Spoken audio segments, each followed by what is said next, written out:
nous, ça fait, maintenant depuis 5-6 ans qu'on a entamé une démarche de gestion, de nos politiques publiques, par la donnée. Donc, on a un patrimoine, qui est plutôt hétérogène avec divers équipements, de différentes tailles et on avait besoin, nous, pour adapter, toutes les questions de gestion énergétique et de réglementation autour de l'empreinte carbone, de mieux connaître au final l'usage de nos bâtiments et du coup, il nous fallait, trouver une solution sur laquelle on pouvait à la fois, acheminer toutes les données, mais aussi les analyser pour mieux comprendre l'usage et après, mener des actions pour réduire, toutes ces consommations-là. Au début, on souhaitait vraiment trouver une solution qui était, tournée vraiment analyse de la donnée et pas simplement juste un tableau de bord, parce qu'aujourd'hui beaucoup de solutions présentent, voilà, des solutions de tableau de bord, mais sans aller plus loin, dans la partie analyse de la donnée. Donc nous, on avait ce besoin-là.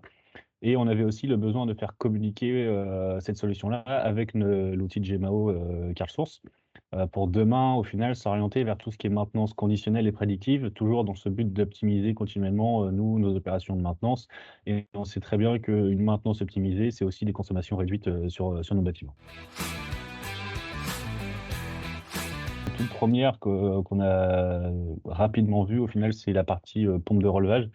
Sur lequel nous, on avait vraiment un suivi précis à obtenir puisque, sur certains de nos bâtiments, une pompe de relevage qui tombe en panne, c'est tout de suite des coûts, vraiment importants, derrière en termes d'entretien, de réparation et de maintenance. Donc du coup, on avait vraiment besoin d'avoir déjà des indicateurs pour remonter, les informations venant de nos pompes. Donc ça, c'est le premier exemple vraiment, très efficace qu'on a eu tout de suite avec l'outil.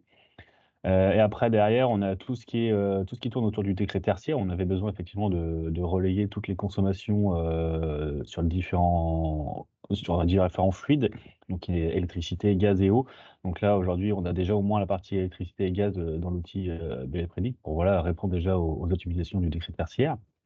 Et après, aujourd'hui, on se tourne maintenant aussi sur les bornes de recharge électrique des véhicules.